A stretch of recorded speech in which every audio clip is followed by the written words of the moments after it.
Shalom, salam sejahtera bagi saudara-saudari yang terkasih di dalam Yesus Kristus dimanapun saudara-saudari berada. Mazmur 3 ayat 3-4 menyatakan demikian. Tetapi Engkau, Tuhan, adalah perisai yang melindungi aku. Engkaulah kemuliaanku dan yang mengangkat kepalaku. Dengan nyaring aku berseru kepada Tuhan, dan Ia menjawab aku dari gunungnya yang kudus. Saudara-saudara yang terkasih, adalah anugerah bagi setiap kita memiliki juru selamat yang memberi keselamatan hidup kekal. Di dalam Dia, kita boleh datang dalam segala keraguan, keputusasaan, kesedihan, ketakutan akan apa yang sedang kita hadapi, bahkan untuk masa depan. Sebab Tuhan yang kita percayai sekali-kali tidak akan meninggalkan kita, tetapi Ia memegang kita dan bersama dengan kita menghadapi segala pergumulan hidup. Dengan kesungguhan hati, mari kita nyatakan bahwa sekalipun tak ku tahu hari esok, asal bersama Tuhan itu cukup.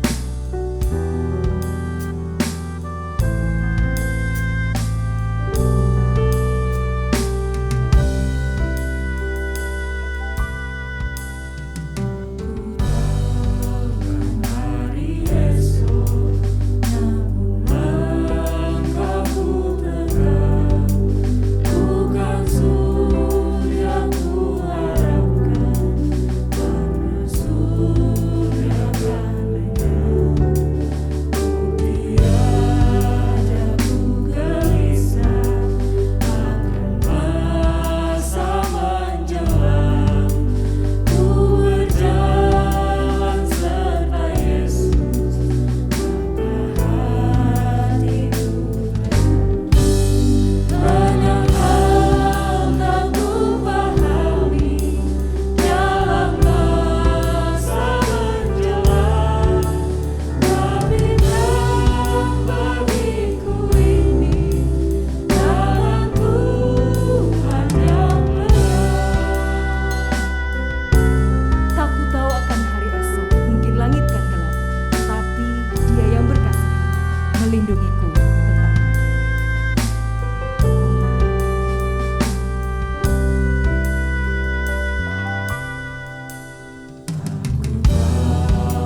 Bapa di surga, kami bersyukur karena kami memiliki Allah yang kami dapat andalkan dalam segala situasi kehidupan kami.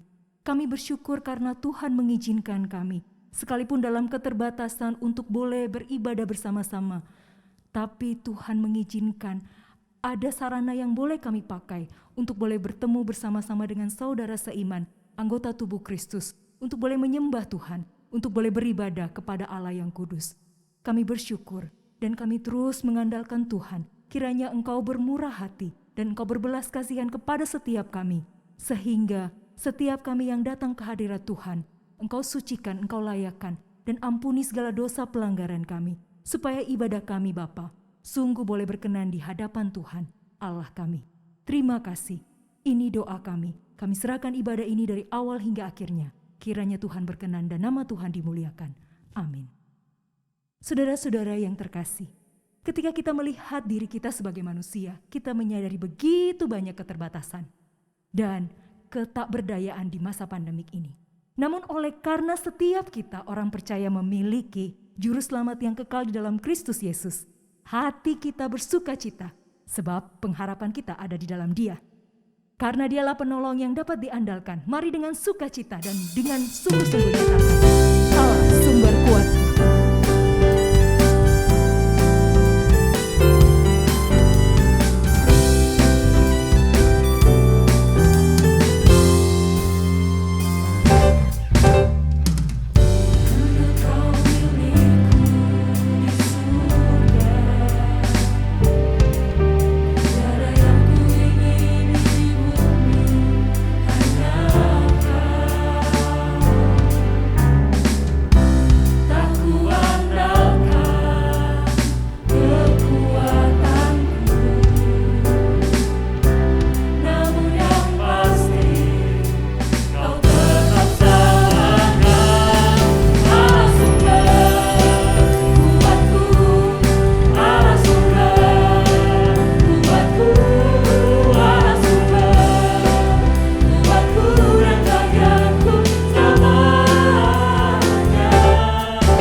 Jemaat yang terkasih dalam Tuhan, hidup di dunia sementara ini penuh dengan pergumulan dan kesesakan, dan sulit untuk melihat, memahami rencana Tuhan. Namun bagi kita, murid-murid yang dikasihinya, kita perlu terus belajar untuk percaya bahwa Tuhan memegang hidup kita, dan firman-Nya menguatkan setiap kita untuk berjalan bersama Dia dalam situasi apapun. Mari kita menyiapkan hati kita, berseru melalui pujian dalam iman kepada Dia kebenaran sejati. Hatiku percaya.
Biarlah ini menjadi doa bagi setiap kita untuk menyambut kebenaran Tuhan. Saat ku tak melihat jalanmu, saat ku tak mengerti rencanamu, namun tetap ku pegang janjimu.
Shalom, salam sejahtera saudara sekalian yang dikasihi Tuhan.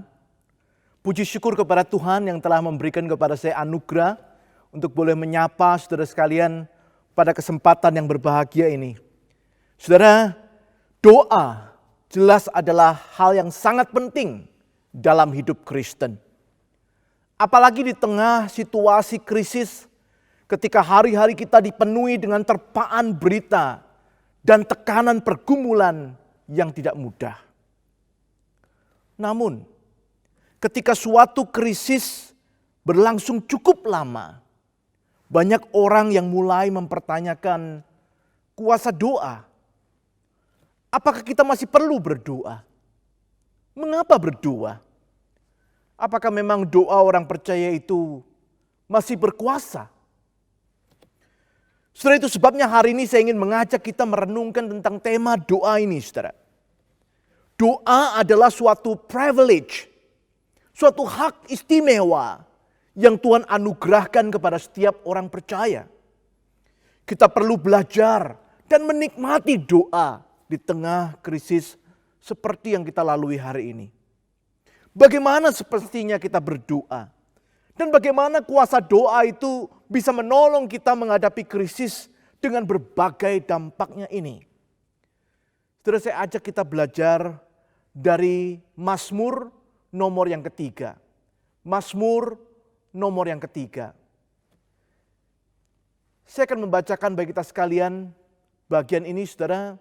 Namun sebelumnya saya undang sekali lagi kita untuk bersama-sama bersatu dalam doa. Memohon pertolongan Tuhan. Untuk kita boleh memahami dan meresponi firman-Nya. Mari kita berdoa. Bapa dalam surga, kami bersyukur untuk kesempatan yang indah. Engkau boleh mempertemukan kami beribadah bersama. Dan kami rindu untuk belajar dari firman-Mu. Kami berdoa kiranya Roh Kudus yang akan menolong kami ya Tuhan. Untuk kami boleh memahami, boleh mengerti kebesaran, keagungan firman-Mu. Tuhan, kami berdoa kiranya Roh Kudus yang akan menyertai kami, menyelami kedalaman firman-Mu. Tuhan, kami berdoa kiranya Roh Kudus juga yang akan bekerja di tengah-tengah kami. Mendorong hati setiap kami, supaya kami boleh meresponi firman-Mu itu dengan taat dan setia. Bapa, berkati hamba-Mu yang lemah dan terbatas ini, supaya dia boleh menjadi alat kemuliaan Tuhan yang mendatangkan berkat bagi jemaat-Mu. Engkau tahu kami pribadi lepas pribadi, tiliklah hati kami, nyatakanlah firman-Mu, supaya kami boleh bertumbuh di dalam Engkau. Demikian kami berdoa di dalam nama Tuhan Yesus Kristus, Juru Selamat kami yang hidup. Amin. Baik, mari kita perhatikan saudara Mazmur nomor yang ketiga. Mazmur Daud ketika ia lari dari Absalom anaknya. Ya Tuhan, betapa banyaknya lawanku. Banyak orang yang bangkit menyerang aku. Banyak orang yang berkata tentang aku, baginya tidak ada pertolongan daripada Allah.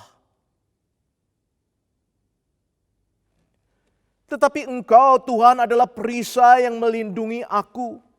Engkaulah kemuliaanku dan yang mengangkat kepalaku. Dengan nyaring aku berseru kepada Tuhan dan Ia menjawab aku dari gunung-gunungnya yang kudus. Aku membaringkan diri lalu tidur. Aku bangun sebab Tuhan menopang aku. Aku tidak takut kepada puluhan ribu orang yang siap mengepung aku. Bangkitlah Tuhan, tolonglah aku, ya Allahku.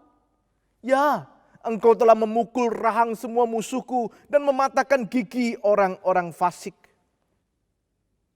Dari Tuhan datang pertolongan, berkat-Mu atas umat-Mu.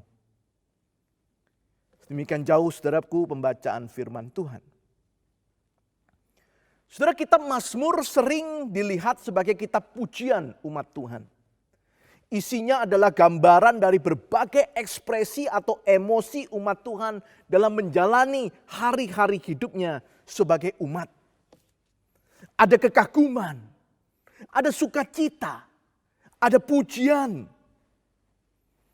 Tetapi juga ada ratapan, keluhan, bahkan jeritan minta tolong, ataupun memohon pengampunan.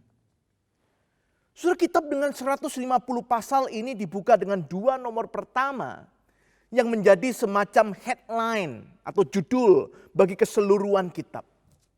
Kedua nomor itu saudara menggambarkan dua tantangan besar dalam hidup umat. Yang pertama, tantangan yang bersifat praktis. Bagaimana umat menghadapi nasihat orang fasik, jalan orang berdosa, dan kumpulan pencemooh. Pemazmur menasihatkan supaya hidup di dalam firman Tuhan, sehingga boleh seperti pohon yang ditanam di tepi aliran air. Mazmur nomor 2 lebih bersifat tantangan teologis, saudara. Umat Tuhan akan menghadapi bangsa-bangsa dunia yang melawan Tuhan. Pemazmur meneguhkan untuk beribadah kepada Allah yang akan membangkitkan sang raja untuk menghakimi dunia ini. Nah, saudara, setelah kedua nomor pertama ini, mulailah kita masuk ke Mazmur nomor 3. Yang merupakan Mazmur pertama sebenarnya dalam kitab ini yang berisi doa. Saudara, Mazmur ini begitu unik. Sekali lagi saudara, jika dua Mazmur pertama tadi bisa dianggap semacam judul atau headline dari keseluruhan kitab Mazmur, maka Mazmur 3 ini bisa dikatakan adalah Mazmur pertama setelah dua nomor pembuka tadi. Nah, sebagai Mazmur pertama, saudaraku, menarik isinya adalah doa. Dan doanya adalah doa di masa yang kelam. Perhatikan judulnya, saudara. Nah, sebenarnya Mazmur ini juga Mazmur pertama yang dimulai dengan sebuah judul yang ada di dalam kitab aslinya juga, saudara, dalam bahasa Ibrani. Judul ini memberitahu kita tentang pengarang dan konteksnya.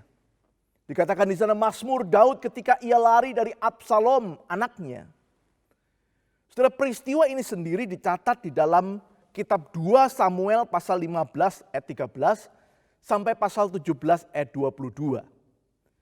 Nah, saudara, kalau saudara ingin tahu tentang konteks ini bisa membaca dari sana, saudara. Kita diberitahu di sana siapakah Absalom itu. Untuk mengingatkan kita, saudaraku, saya akan memperkenalkan juga tentang Absalom secara singkat. Saudara, Absalom adalah anak ketiga dari Raja Daud dengan Maakah, anak dari Talmai Raja Geshur. Saudara bisa membaca dari 2 Samuel 3 ayat 3 atau 1 Tawarikh 3 ayat 2. Dia adalah salah satu anak Daud yang lahir di Hebron. Selain Amnon, Kileab, Absalom, Sefaka, dan Yitream. Nah, saudara, Alkitab mengatakan dia adalah seorang yang tampan. Bahkan dari telapak kakinya sampai ujung kepalanya, saudaraku, dikatakan tidak ada cacatnya. 2 Samuel 14 ayat 25. Tidak heran, saudaraku, kalau dia menjadi favorit bapaknya.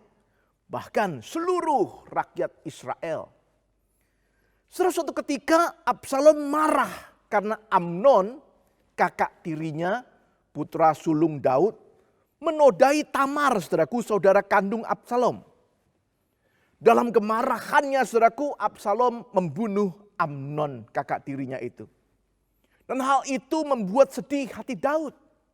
Absalom lari kepada kakeknya di Geshur sampai 3 tahun sebelum ia kembali lagi ke Yerusalem. Pada waktu itulah, saudaraku, rupanya Absalom merancangkan revolusi untuk menggulingkan sang ayah. Dalam revolusi itu, sebagian besar tokoh memihak kepadanya. Itu sebabnya, saudaraku, Daud melarikan diri sampai ke Yordan. Dikejar-kejar untuk dihabisi, bahkan selir-selirnya dinodai oleh Absalom. Nah, saudara, kalau kita memahami kisah itu sebagai latar belakang, kita bisa mengerti jeritan Daud di ayat yang kedua.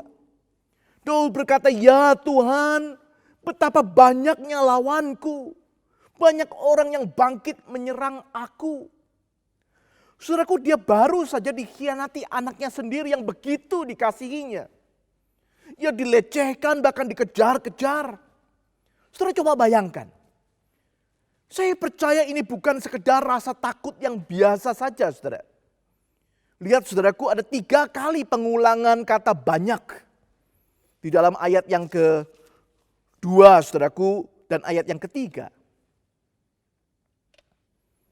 Hal ini menunjukkan intensitas rasa takut yang dialami oleh Raja Daud pada waktu itu.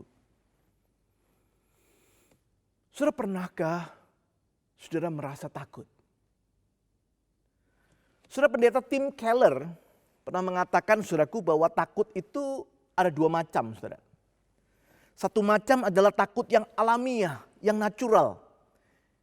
Takut yang memang perlu ada supaya saudara dan saya itu bisa menghindari hal-hal yang memang membahayakan kita. Misalnya, saudaraku, kalau kita sedang berjalan di jalan tol, ketika semua kendaraan itu cepat, kita perlu punya rasa takut. Supaya kita mengendarai mobil kita itu dengan hati-hati, saudara. Dengan memperhatikan, saudara. Rasa takut yang perlu ada. Hari ini, saudara, pada waktu kita sedang ada di dalam pandemi COVID-19, kita juga perlu untuk punya rasa takut. Sehingga ketika kita menjalani hari kita, kita keluar dari rumah kita menjaga diri, kita mematuhi protokol kesehatan, memakai masker dan sebagainya. Rasa takut yang perlu, saudara. Saudara, yang kedua adalah rasa takut yang muncul karena hal-hal yang tidak jelas sebenarnya. Misalnya hal yang belum tentu terjadi. Atau hal yang sebenarnya nggak ada. Tapi membuat kita merasa takut. Rasa khawatir yang berlebihan dan melemaskan segala bagian tubuh kita. Nah, mungkin contoh yang paling jelas saudaraku adalah apa yang disampaikan Daud di sini, saudara. Kalau saudara melihat di sini memang Daud lari dari kejaran. Tetapi bukan hanya itu, saudaraku, kalau saudara membaca di ayat yang ketiga, di sana ada tantangan, saudaraku, yang lebih bersifat cemoohan. Daud berkata, banyak orang yang berkata tentang aku, baginya tidak ada pertolongan daripada Allah. Ada orang yang ngomong kepada dia, apakah benar saudaraku tidak ada pertolongan bagi Daud? Nah, hal itu adalah hal yang tidak nyata, tidak benar. Tetapi karena dikatakan oleh orang, bahkan mungkin dikatakan dengan terus menerus, itu membuat takut. Nah, saudara, kalau saudara membaca di dalam 2 Samuel pasal 16 dicatat, ada seorang bernama Simei, yaitu anak daripada Saul, yang mengutuki Daud. Menyebutnya sebagai penumpah darah. Simei berkata, Tuhan sekarang sedang membalaskan kepada Daud atas segala kejahatannya. Dan itu sebabnya saudaraku, Daud di sini berkata, banyak orang berkata tentang aku, baginya tidak ada pertolongan daripada Allah. Wah, saudara, Daud terganggu sekali dengan hal ini. Semenjak Daud melakukan kesalahan besar dengan mengambil Batsheba, istri Uria, seorang dari perwiranya, bahkan membunuh suami wanita itu, keluarga Daud memang bertubi-tubi menghadapi berbagai macam prahara yang mengerikan. Anaknya saling menodai, bahkan kemudian saling membunuh. Lalu pemberontakan Absalom yang baru terjadi. Dia tahu dia sudah berdosa. Dia melakukan apa yang tidak berkenan bagi Tuhan. Ketika orang mencemoohnya, dia mulai berpikir, apakah benar demikian? Apa benar Tuhan tidak akan menolong aku lagi? Sudah dia takut sekali. Mungkin kita juga pernah mengalaminya, saudaraku. Kita ada dalam takut yang berasal dari kekhawatiran yang sebenarnya berlebih-lebihan. Padahal hal itu belum tentu terjadi dan belum tentu itu juga yang menjadi penyebabnya. Tapi kita sudah ketakutan dengan luar biasa. Kita dirongrong oleh rasa takut, jangan-jangan ini karena salahku. Jangan-jangan aku kena COVID karena aku yang salah. Jangan-jangan aku kena COVID karena keluargaku yang salah, dan seterusnya. Saudara, 2 macam rasa takut ini hari ini mungkin sedang kita alami. Apa yang dapat kita lakukan, saudara? Apa yang dilakukan oleh Daud? Saudara, luar biasa, Daud dicatat, saudaraku, dia berdoa.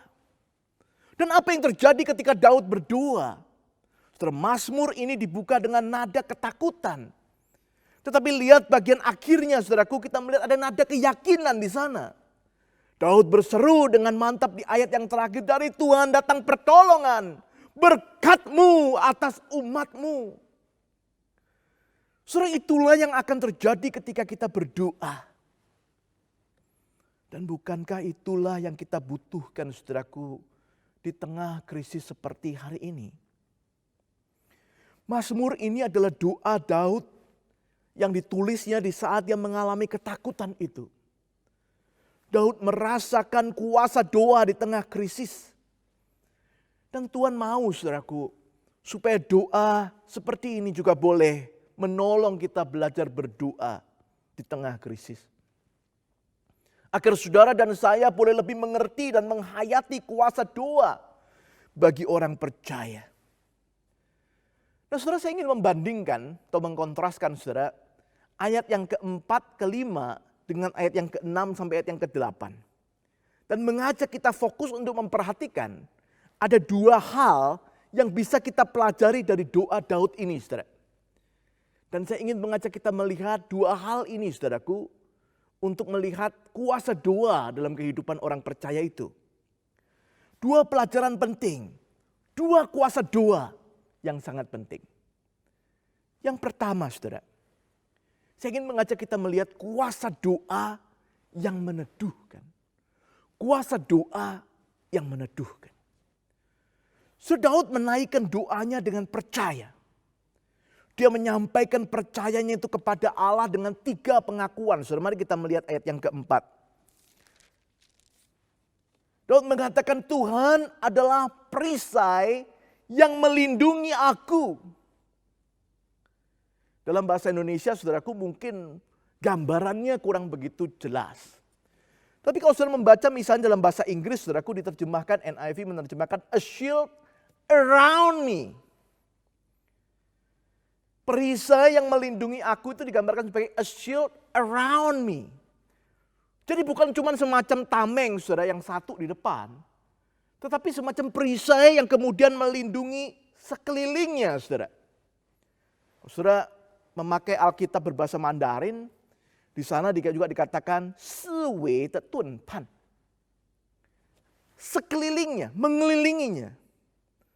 Saudara, Tuhan melindungi bukan supaya kesulitan itu pergi atau menghindarinya. Tetapi Tuhan itu melindungi umatnya saudaraku untuk maju. Itulah yang dinaikkan Daud dalam doanya. Saudara, umat Tuhan bukan sekedar menghendaki supaya kesulitan itu cepat pergi, cepat boleh terhindar. Tetapi lebih dari itu saudaraku, umat Tuhan berdoa supaya Tuhan melindungi untuk boleh berjalan maju. Karena terkadang kesulitan itu adalah sesuatu yang perlu saudaraku. Kesulitan itu kadang-kadang adalah sesuatu yang akan menolong kita untuk menjadi tangguh. Jadi saudaraku, selain kita juga berdoa supaya pandemi ini boleh cepat berlalu, kita juga berdoa supaya ketika Tuhan mengizinkan pandemi ini tetap ada, kita boleh diberikan kekuatan untuk menjadi tangguh. Karena Tuhan adalah perisai yang akan melindungi kita dan kita belajar saudaraku untuk melalui kesulitan ini dengan diteguhkan oleh Tuhan. Pengakuan yang kedua, Daud berkata, Tuhan adalah kemuliaanku. Saudara, sesuatu yang dikatakan kemuliaan itu adalah sesuatu yang dibanggakan. Sesuatu yang diandalkan. Daud ingin mengatakan, engkau Tuhan adalah yang kubanggakan, yang kuandalkan. Saudara, bagi seorang raja, mungkin saudaraku yang pernah menjadi kebanggaannya atau andalannya adalah kekayaannya, kuasanya, tentaranya. Itulah saudaraku adalah kemuliaannya atau kabotnya dalam bahasa Ibrani. Tetapi saudaraku sekarang di dalam doanya, dia mengatakan kabotnya, kemuliaannya adalah Tuhan saja. Kenapa saudara? Karena di tengah-tengah krisis dia menyadari segala yang dulu pernah menjadi andalannya, dulu pernah yang dia banggakan, dulu yang pernah menjadi kemuliaannya, sekarang tidak ada lagi. Itu sebabnya dia hanya mau fokus kepada Tuhan, Tuhanlah kemuliaannya.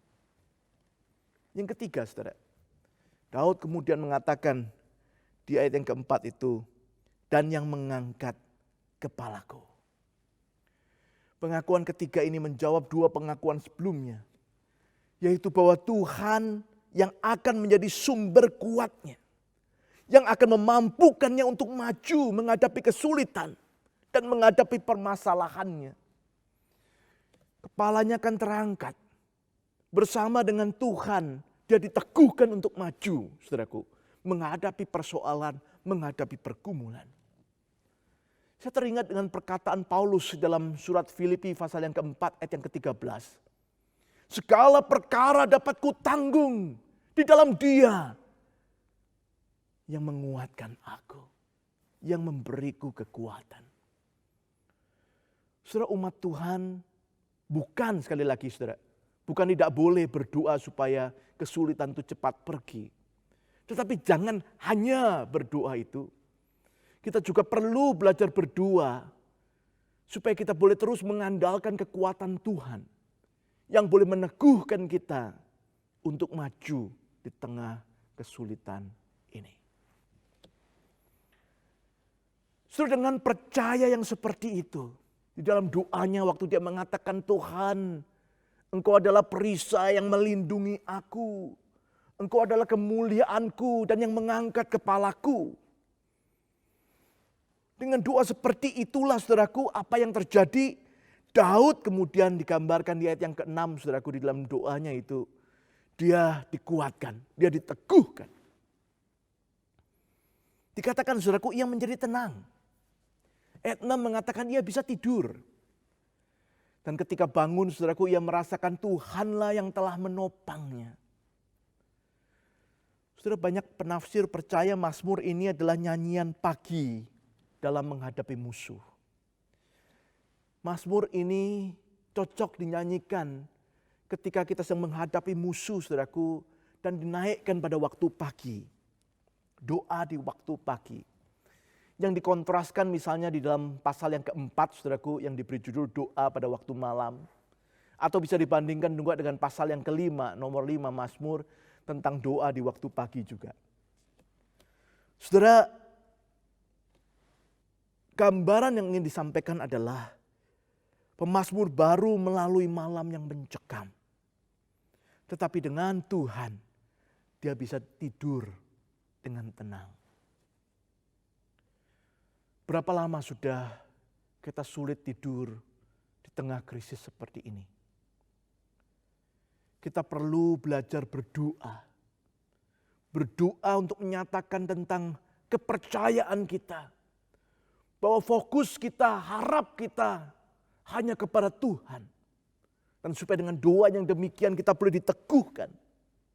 Sehingga kita boleh dengan tenang beristirahat di waktu malam. Sekalipun masih ada di tengah krisis. Bukan hanya itu saudaraku. Pemazmur juga menjadi teguh bahkan berani menghadapi segala kesulitan yang berat sekalipun. Bayangkan saudaraku dia mengatakan ada puluhan ribu orang pun tidak membuatnya takut sekarang. Tuhan mengangkat kepala Daud sehingga dia berani maju ke depan menghadapi berbagai lawannya. Saudara, punyakah kita percaya seperti Daud? Doa akan menolong kita untuk mendapatkan kekuatan dari Tuhan yang boleh meneguhkan kita menghadapi kesulitan-kesulitan kehidupan. Itulah kuasa doa, saudara. Doa meneguhkan orang percaya. Yang kedua, saudara. Kuasa doa bukan hanya meneguhkan. Kuasa doa juga akan membangkitkan. Bukan hanya kuat, tapi juga bergelora, bersemangat. Dengan dinamis, maju bersama Tuhan. Saudara, Daud bukan hanya menaikkan doanya dengan percaya, tapi juga menaikkan doanya dengan penuh penyerahan, saudaraku. Di ayat yang kelima misalnya dia mengatakan dengan suara nyaring berseru kepada Tuhan. Dan Tuhan menjawabnya dari gunungnya yang kudus. Saudara, menarik. Doa yang disampaikan pemazmur adalah doa yang dinaikkan dengan berserah penuh. Dia bukan hanya percaya tapi dia berserah. Saudara, percaya ya memang harus berserah, saudara. Bayangkan kalau kita mengatakan aku percaya. Tetapi sambil memegang erat-erat masalah kita, khawatir kita, kesulitan kita. Itu bukan percaya yang benar, saudara. Percaya yang benar itu berserah. Menyerahkan khawatir kita, kesulitan kita, pergumulan kita. Saudara, dia berseru, pemazmur Daud berseru dengan nyaring. Artinya dia meluapkan segala dayanya untuk berseru. Tuhan adalah satu-satunya harapannya. Ia hanya mau datang dan memohon kepadanya. Dan bukan yang lain. Puji Tuhan. Karena dikatakan Tuhan menjawab aku dari gunungnya yang kudus. Saudaraku, gambaran tentang di atas gunung yang kudus. Biasanya saudaraku menggambarkan sebuah perjumpaan dengan Tuhan.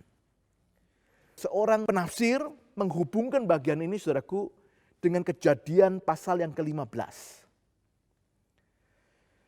Saudaraku, di Kejadian pasal yang ke-15 digambarkan Tuhan itu berjanji kepada Abraham bahwa dia akan melindungi Abraham dan memberkatinya. Pada waktu itu saudaraku, Abraham bertanya kepada Tuhan, dari mana dia bisa tahu bahwa semua yang dijanjikan Tuhan itu memang akan terjadi. Lalu digambarkan di Kejadian 15 itu saudara, Tuhan memanggil Abraham untuk membawa korban. Nah yang menarik adalah ketika korban itu dibawa oleh Abraham ke atas gunung Tuhan. Perhatikan saudara, bukitnya yang kudus, gunung Tuhan. Justru di sanalah saudara, Tuhanlah yang membakar korban itu, bukan Abraham. Artinya saudara, Tuhanlah yang berjanji. Dia mengatakan kepada Abraham, saudaraku, jangan takut.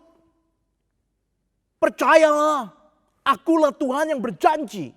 Sehingga Tuhanlah yang membakar korban itu. Itu sebabnya saudaraku, gunung itu disebut bukit yang kudus. Saudara, Tuhan memberikan lebih dari apa yang sanggup dipikirkan. Abraham khawatir dan takut, dia bertanya bagaimana dia bisa yakin. Dan Tuhan berjanji, meneguhkan janjinya, menjawab doa Abraham. Dan itulah yang dialami Daud rupanya. Saudara, kadang kita khawatir, kita bingung dari mana kita bisa yakin Tuhan akan menolong. Khususnya ketika masalah demi masalah itu tidak kunjung selesai. Apa yang kita doakan itu seakan-akan tidak kunjung memberikan hasilnya. Saudara, biarlah firman Tuhan ini kembali boleh membangkitkan saudara dan saya. Saudara, Tuhan mendengar doa-doa kita. Tuhan berjanji dia akan menepatinya. Abraham dan Daud percaya walaupun mereka belum melihat dengan jelas penggenapan janji itu. Tetapi saudara dan saya melihat kesaksian melalui Alkitab bagaimana Kristus merupakan jaminan penggenapan penyertaan Allah bagi kita. Pertolongan Allah bagi saudara dan saya di tengah segala krisis. Itu yang dikatakan oleh Paulus di dalam surat Roma pasal 8 ayat 32. Jikalau ia tidak menyayangkan anaknya yang tunggal, mengutusnya bagi saudara dan saya. Masakan dia menahan-nahan tidak memberikan yang baik, terbaik untuk saudara dan saya. Tuhan Yesus mengatakan di dalam Matius pasal yang ke-7, mintalah maka akan diberikan kepadamu. Carilah maka kamu akan mendapat. Ketoklah maka pintu akan dibukakan bagimu. Karena setiap orang yang meminta menerima. Setiap orang yang mencari mendapat.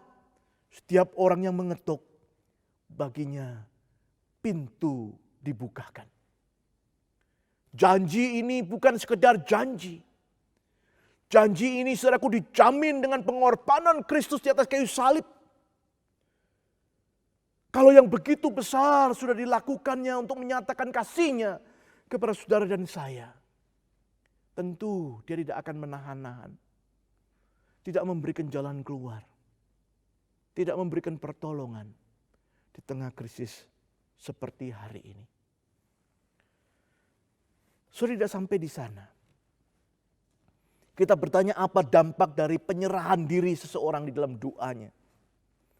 Menarik sekali saudara, Mazmur ini di ayat yang ke-8 menunjukkan semangat Daud.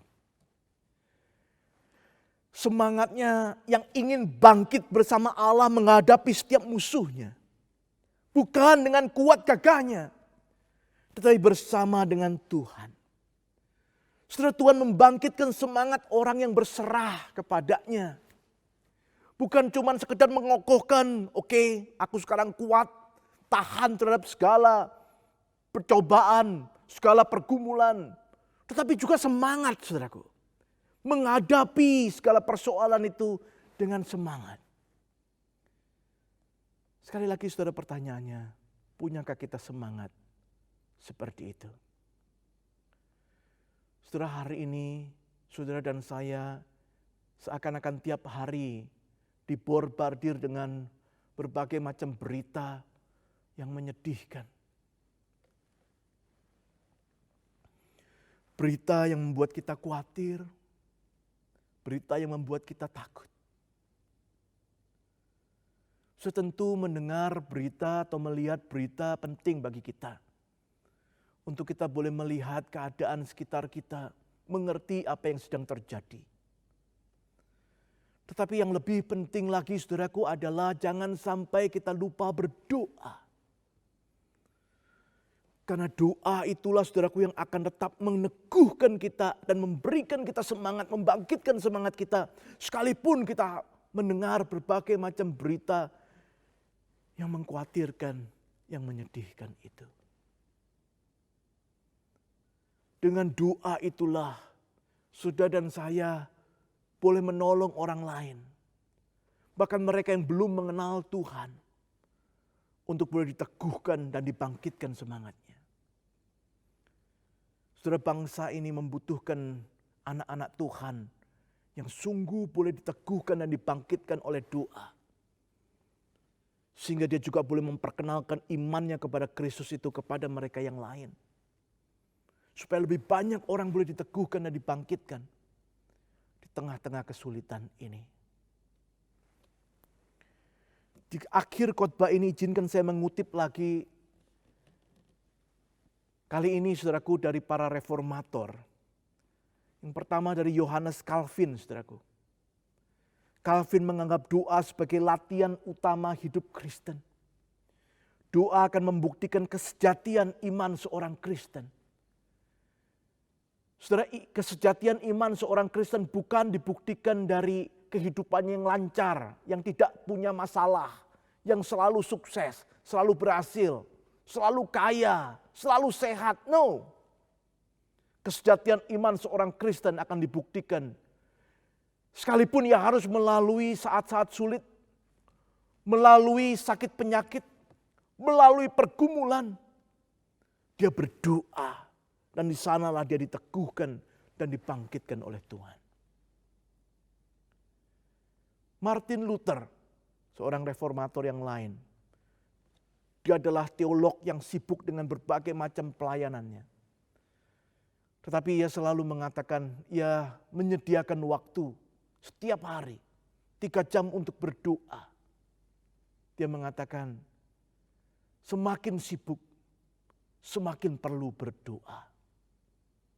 Saudara yang dikasihi Tuhan, kiranya semangat para reformator menjadikan doa hal yang utama, khususnya di tengah-tengah krisis, boleh menjadi tekad saudara dan saya.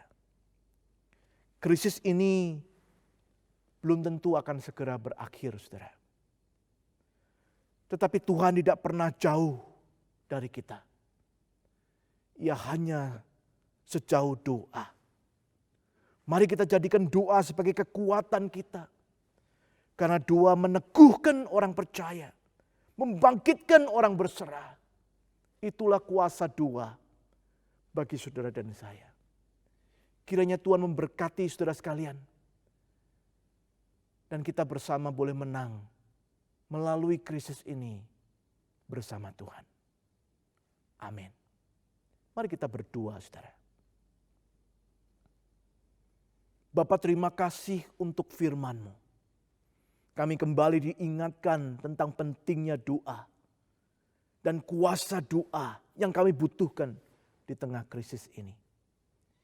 Biarlah kami boleh menjadi anak-anak-Mu yang selalu mau, rindu, belajar untuk berdoa. Berkati kami, berkati jemaat-Mu. Di dalam nama Tuhan Yesus Kristus, Tuhan dan Juru Selamat kami yang hidup, kami berdoa dan bersyukur. Amin. Firman Tuhan telah diberitakan bagi setiap kita. Kiranya firman Tuhan, firman yang kekal, yang hidup, dan yang menjadi pelita bagi kehidupan setiap kita orang percaya, menolong kita untuk terus terbangun di dalam iman yang sungguh-sungguh percaya kepada Dia. Mari kita nyatakan respons kita. Hatiku percaya.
jemaat yang terkasih dalam Tuhan, kita akan bersama-sama berdoa.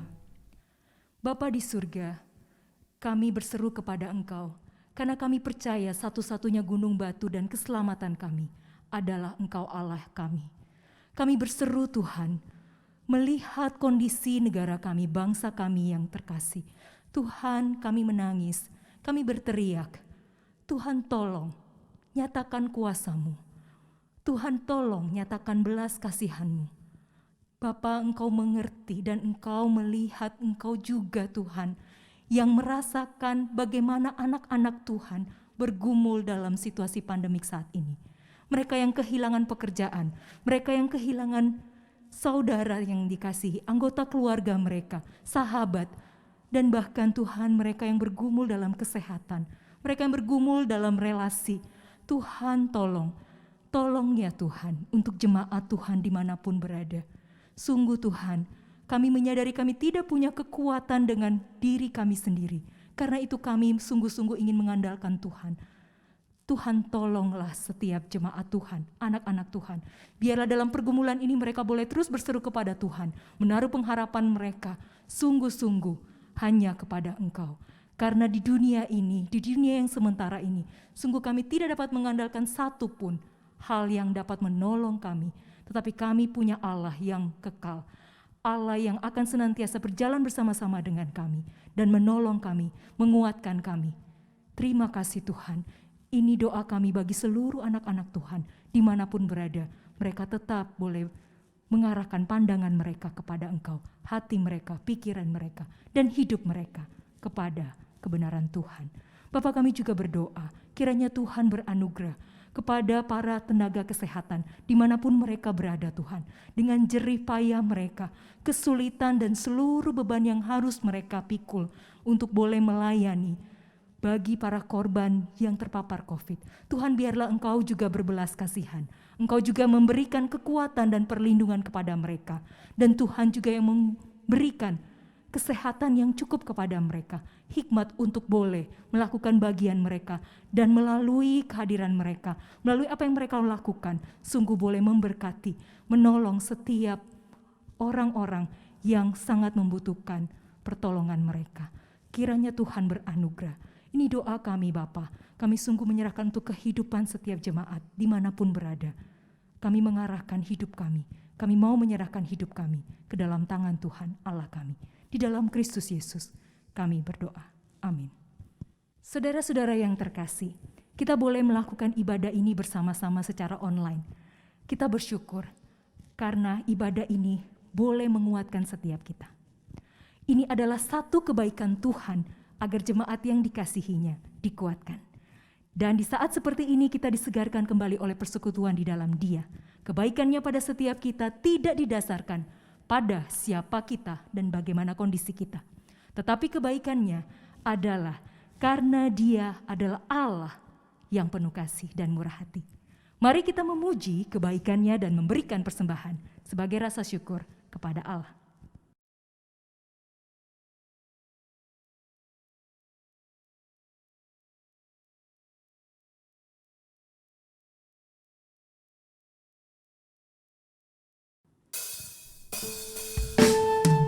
Bapa, Engkau sungguh baik.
Bapa di surga, kami bersyukur karena kesetiaan Tuhan begitu besar, dan itulah yang menjadi penghiburan bagi setiap kami menjalani seluruh pergumulan kehidupan kami.